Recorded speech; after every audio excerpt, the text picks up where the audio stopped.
ኣብ ዴሞክራሲያዊት ሪፐብሊክ ኮንጎ አንጻር መንግስቲ ዝዋግኡ ዘለው ብኤም 23 ዝፍለጡ ተቃወምቲ ዕጡቃት ኣብቲ ዞባ ካልአይቲ ዝዓበየት ከተማ ናብ ዝኾነት ባካቡ ይጽግዑ ከም ዘለውን ድሮ ድማ ባካቡ እተገልግለሉ ማዕረፈ ነፈርቲ ኣብ ትሕቲኦም ከም ዘእተው ተገሊጹ። ዕጡቃት ተቃወምቲ ዴሞክራሲያዊት ሪፐብሊክ ኮንጎ ከካይድዎ ዝጸንሑ መጥቃዕትታት በመቐጻልዮም ተወሰኽቲ ከተማታት ንምሓዝ ዝጉስጉሱ ዘለው። እዞም ኤም 23 ዝበሃሉ ዕጡቃት ኣብ ዝሓለፈ ወርሒ ንዓባይ መብረቃዊት ከተማ ጎማ ምቁጻሮም ዝዝከር ኮይኑ እቲ ግጭት ንቁሩብ ሃዲኡ እኳ እንተጸንሐ መሊሶም ይጉስጉሱ ከም ዘለውን ድሮውን ሓንቲ ካብ ዓበይቲ ከተማታት እቲ ዞባ ዝኾነት ባካቮ ንምቁጻር ተቃሪቦም ምህላዎም ተገሊጹ። እዚ ሕጂ እዞም ዕጡቃት ክሕዝዋ ቀሪቦም ኣለዉ ዝበሃል ዘሎ ከተማ ባካቮ ንዞባ ደቡብ ኪቩ ርእሰ ከተማኡ ኮይና እንድሕር ተቆጻጺሮማ ድማ ኣብቲ ዝካየድ ዘሎ ውግእ ሓድሽ ምዕራፍ ክስነድ ምዃኑ ይግለጽ ኣሎ። እታ ከተማ ኣብ ደቡባዊ ክፋል ቃላይ ኪቩ ኣብ ደቡብ ሩዋንዳ እትርከብ ኮይና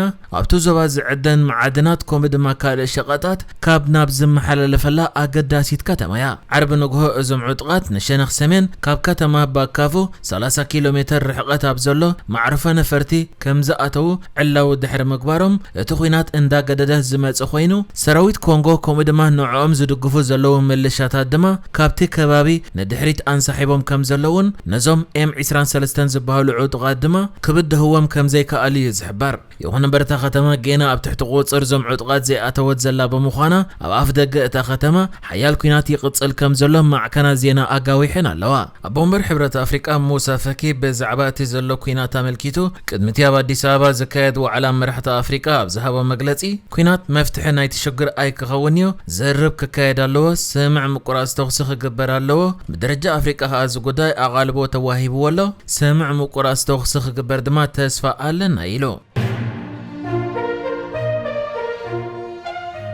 ህወሓት ነቲ ሃገራዊ ቦርድ ምርጫ ኢትዮጵያ ቅድመ መዓልታት ዘሕለፈ ውሳነ ነጺጎ። ኣብ ውሽጣዊ ቅልውላው ተሸይሙ ዘሎ ህወሓት ኣብ ውሽጢ 6 ወርሒ ኣፍልጦ ዘለዎ ጠቕላይ ጉባኤ ከካይድ ብዘይምኽኣሉ ሕጋዊ ጥሕሰት ፈጺሙ ብዝብል ንሰለስተ ኣዋርሕ ዝኾነ ፖለቲካዊ ምንቅስቓስ ከይገብር በቲ ቦርድ ከም ዝተኣገደ ይዝከር። ነዚ ውሳነ ስዒቡ ብዓርቢ ኣብ ዘርግሖ መግለጺ ህወሓት ዝተሰረዘ ሕጋውነቱ ብመሰረት ስምዕ ፕሪቶርያ ናብ ዝነበረ ክምለሰሉ እምበር ከም ሓድሽ ውድብ ኮይኑ ክምዝገብ ሓቲቱ ኣይፈልጥን ኢሉ። መጀመር ኩናት ትግራይ ስዒቡ ኣብ ጎኖፃዊ ምንቅስቓስ ተሳቲፉ ብዝብል ካብ ሕጋዊ ፖለቲካዊ ውድብ ተሰሪዙ ጸንሐ ህወሓት ብመሰረት ውዕል ፕሪቶርያ ዝሓለፈ ዓመት ከም ሕጋዊ ውድብ ተመዝጊቡ እዩ። ሰላማዊ ፖለቲካዊ ምንቅስቓስ ክገብርን ሕጋዊ ኣፍልጦ ዘለዎ ጠቕላሊ ጉባኤ ከካይድን ካብቲ ቦርድ ተኸታተልቲ ደብዳቤታት ከም ዝተጻሕፈውን ይዝከር። እንተኾነ ህወሓት ኣብ ውሽጢ ዝቕጽሉ ዘለዉ ሰለስተ ኣዋርሕ ኣራሚ ስጉምቲ እንተዘይወሲዱ እቲ ቦርድ ምዝገባ እቲ ውድብ ንሓዋሩ ክስርዝ ምዃኑ ኣጠንቂቑሎ። ከም ብሓድሽ ውድብ ምምዝጋብ ዝብል ቀደም እውን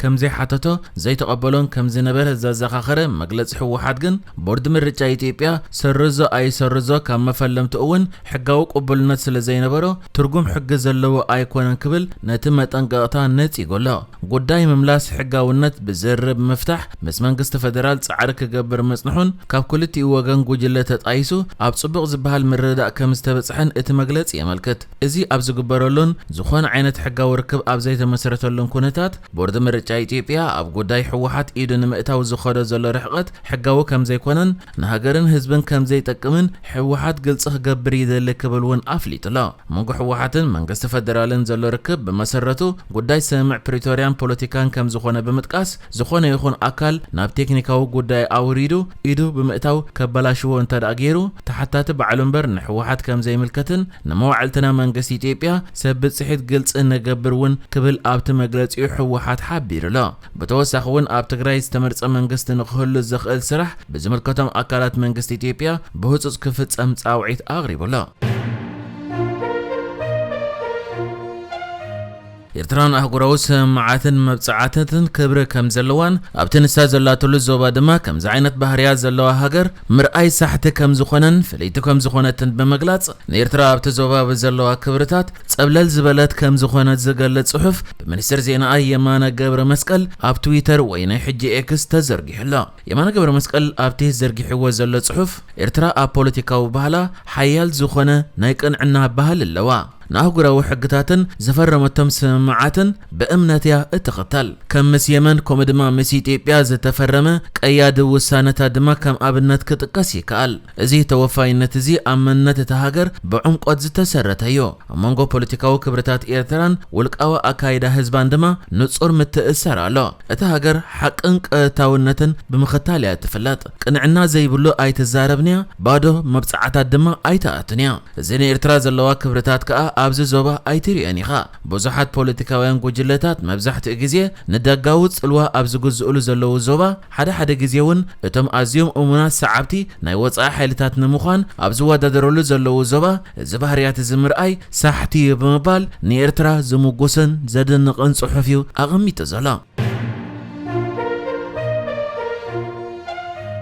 أبتان أستاد كلت عمتات أبكينات زلا السودان أبتحت قصر سراوي السودان آتيوم نابتا سراوي السودان جزاوي رئيسة موجير وازلو بورت السودان زتا سجاجرو إيرتراويان سدتنياتات بكونتاتنا تسفا قريصنا كبلو نمع كان زينا بي بي سي حبيرم زم كم مرخات تتحيزم دحر مصنح أبزوانجن أبورت السودان أبتحتي علم لخاوتك سدتنياتات وي IOM تندات آليو زنبرو زلو إيرتراويان أبزوان قدايم زكاتاتلن من يخم زبلوم كم زيلن بقدايم دما تسفا قريص كم زلون أو حما كونتات كم زلون قاليزم نمعلتاون مقبم زخون حدا أوان بحدا تشيرش أيد زبهل ناي نروي تكال حجز كم استقبرولم تكال سدتنياتات ودو حورات هقرات زركوبم بركز زبولة تكالا سدتنياتات دما كاب دهايوم زقبر كم زيلن أو حما كونتات كم زلون بكونتات دما تسفا قريصم هلاو من يوم تزاريبم اتم سدتنياتات قد محجي سراوي سودان أب قعزو انكالو أب تحت قيد زأتوام كوينو كم مرخات حيزوام دحر مصنح دحيرقن نابتا جزياوي رئيسة ختم وازلو بورت السودان أب تحت تكالا سدتنياتات نخط أوري أمتيوام مزوم إيرتراويان زلو إثيوبياويان بوغان السودان نابها غوركم كتملسو قدايكم نسالت ألكم على كم استبهلو اتم إيرتراويان جن نابها غوركم كنملسكم سلزي نخل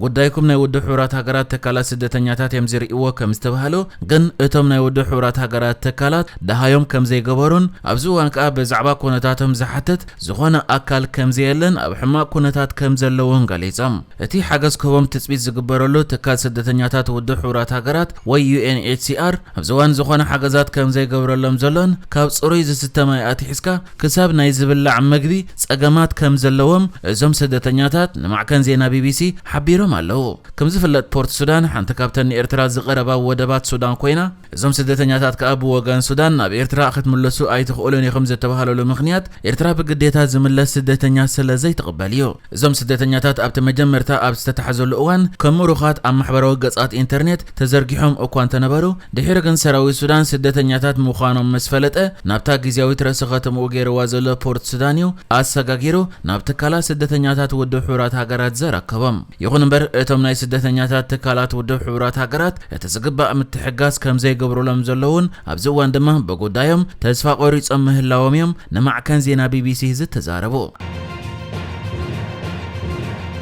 نحجز تدالو الزيناتات ازينيرو بكالك ساب من الرغب سلام نعخم